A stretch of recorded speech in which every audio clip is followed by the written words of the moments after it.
Hello, everyone. Kristen wanted to give you an idea what it was like leaving her home the next few days that followed, and then finally moving into her current living situation. So we created a few short videos to explain that for you.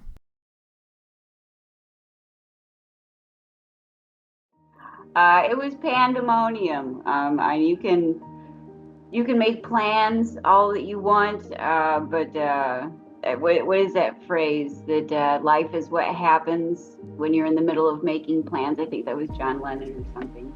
Yeah, I tried my damnedest to make this reasonable for me and the cats, to make for sure I remembered everything, and it didn't go that way. I In my mind I thought, okay, just thinking of the last time that I moved, okay, it took me about this long to do this, that, and the other. Okay, I think I've got plenty of time, and I did not. It was a lot more than I anticipated, and I also hadn't moved before with a disability. And that proved to be a way bigger challenge than I had realized. And in my mind, I think that I can do all of these things, and I pushed just the same. And I shouldn't have. Ultimately, I hurt myself, and I realized that I had to get more help with the physical aspect of it, and I realized that it was all going to go a lot slower. And on top of that, there was other things that just came in, just as life does, with things that I had to do. Yeah, it was a lot more than I had anticipated.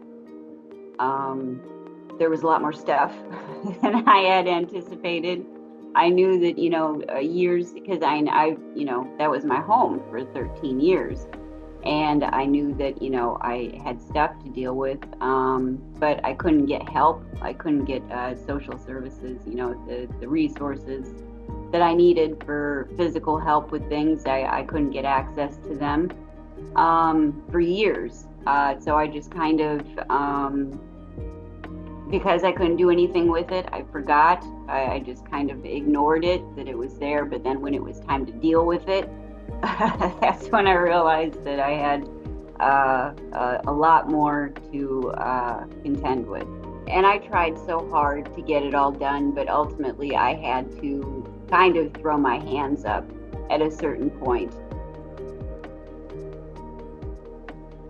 Seeing as they hadn't been, I couldn't really afford to get them to the vet. I definitely needed to get their shots updated, get them checked out, and also get them medication to be able to make this car trip.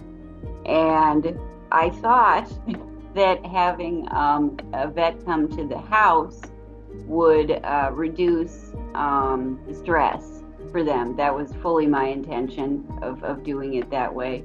It did not work that way. I think that the cats saw it as an invasion of their turf.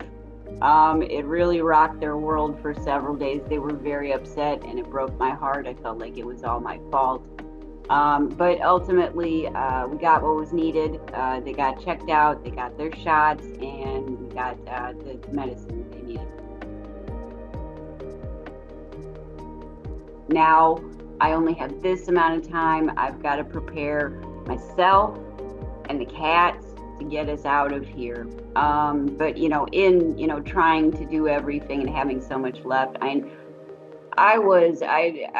still very sleep deprived. But there was one, towards the end, one day I was up for 22 hours straight. I got maybe, I don't know, 6 hours of sleep. And then the day following that, which ultimately was move day, I was up for 25 hours straight. And it was just so much anxiety, really revolving around the cats, because I have a small car and I have to pack our life, in this car. We don't know where we're going. Oh, that's another thing, where we were going. So at this point, the day before we have to leave, we have to leave our home, we didn't know where we were going. There wasn't anything established with, where we were going to stay. I did not know where we were at. with the GoFundMe, with, the amount that was raised. I knew that, we hadn't reached the goal, and I'll explain a little bit later as to why I don't know these things. So I had no idea, I have to ask you guys, hey, can we afford to do this? What's going on? Did you have any better luck finding a place than I did? Because that was a big difficulty too.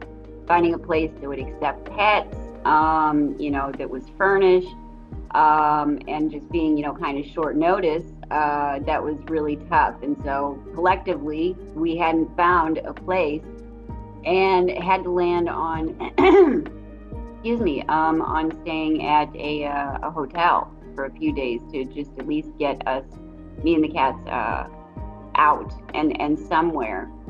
And for a person who has difficulty leaving the house, like any place seems terrifying.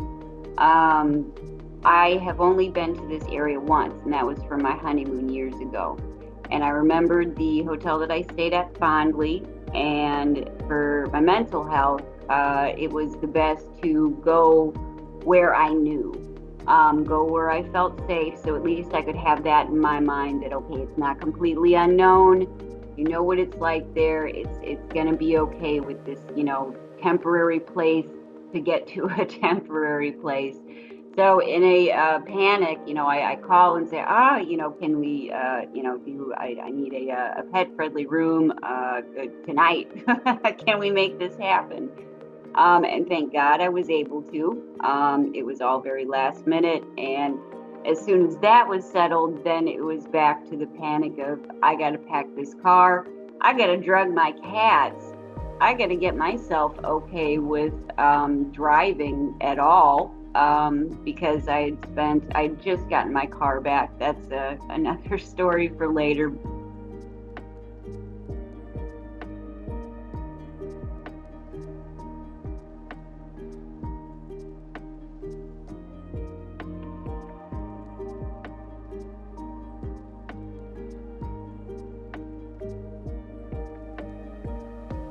I gotta get my mind right for leaving the house. This is it. We're out of here. So it was a fraught time. It was a lot of either freeze or be on fire. Like doing stuff came in bursts of, okay, I'm gonna do this, and then I'm gonna freeze and be overwhelmed of everything and think that I'm forgetting, all kinds of stuff. It was absolutely crazy. And medicating, cats, pets in general is difficult. So I was so anxious about medicating them. I was so anxious that the medication was going to work. And I soon found out, so I got the car packed up. About 70% of it was for the cats, because they're my world for a lot of reasons, and so I wanted them to be as comfortable as possible. I had to pack their specific perch. I had to pack litter box, massive litter box, because that's what they know. So everything was geared around them as far as the packing. I had to remember everything because I had to make it as okay as possible for them. And so I get the car packed, and then it's time to medicate them. That was a struggle, and then it was just sit and pray for, okay, please kick in, please just fall asleep, please just and go on whatever trip that I drug induced. I don't care about anything, just please let this work. So yeah, after being up for, God, at that point I was like 17 or 18 hours.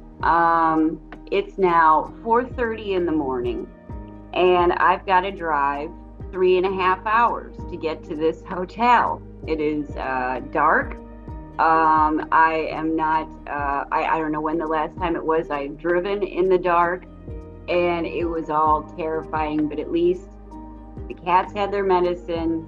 We were in the car. I've done the best that I can. Please, God, be with us. The drive was awful. It was there was a lot of construction, a lot of traffic at that hour, and the medication didn't work. Jebby screamed and cried the entire 3.5 hours, and every time he cries, it just tears a little piece of my heart out. But maybe on the good side of it, there was no way that I was going to fall asleep at the wheel. But that was awful. Vincent was beside himself. And about, I don't know, maybe 2/3 into the trip, the poor boy, he pooped. It was a bad diarrhea poop in his carrier. And I felt so awful that he had to, suffer the shame of pooping himself because he was so scared. This was all so awful. And I'm beating myself up thinking, what have I done? This is all my fault. This is, I've inflicted this terrible situation on the things that I love most. I was feeling really bad, wildly anxious about driving. My nerves were wrecked, and the only thing that was really keeping me going was sheer will to get us somewhere. And apparently that will was incredibly strong. It superseded all of the horrible things that I was feeling in that moment and kept me going. And then something pretty amazing happened. Day broke, and it's been a very long time since I have seen a sunrise. And yeah, day broke, and I got to see the sunrise. And at that point, I was in the middle of a lot of agriculture, so it was nothing but rolling fields of green. And it was really beautiful, and it was something that touched my heart. Of okay, this certainly feels like a sign. This certainly feels like a sign that it's going to be okay. And very shortly after that, I'm driving along closer to it's one of the interstates. What I didn't realize was close to the ocean. It's still kind of dark, and I see on this side, like, wait a minute, is that what I think it is? No way, that can't be. But it certainly was. It was the ocean, which I've been meaning to go to for the past couple of years, but I haven't been able to. And that was truly inspiring. That was another one that I felt deep in my heart that, okay, this is, we're going to make it. We're going to make it. And this was the right decision. So those two things helped immensely. And yeah, that was the very crazy car ride.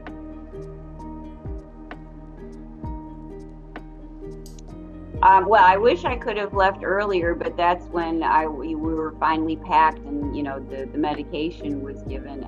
But we needed to get out of there before 8 o'clock. That's when the movers were coming.